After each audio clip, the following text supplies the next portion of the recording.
Hi all, welcome back.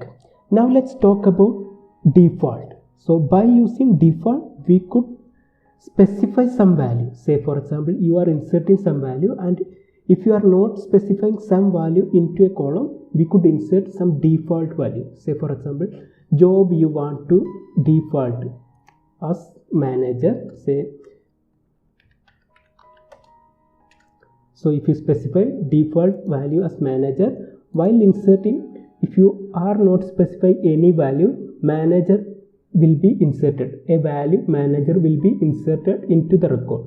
Similarly, for example, hire date. If you are not specifying a hire date and you want to make sure that current date should be inserted as a hire date, you could use default. Then you could use get date. So let's create the table and try how this will work.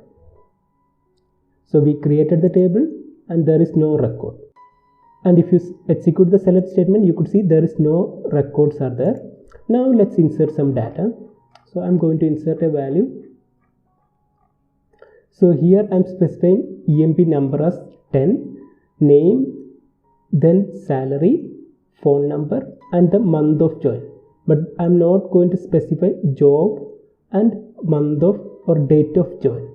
So I am expecting some value,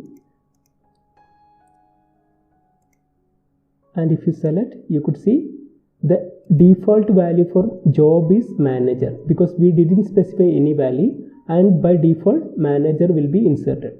Similarly, today's date will be added as a date, hire date. So this is how the default is working, and it will be useful if you want to give some default value if the user is not specifying or exactly not specifying what value want to be inserted.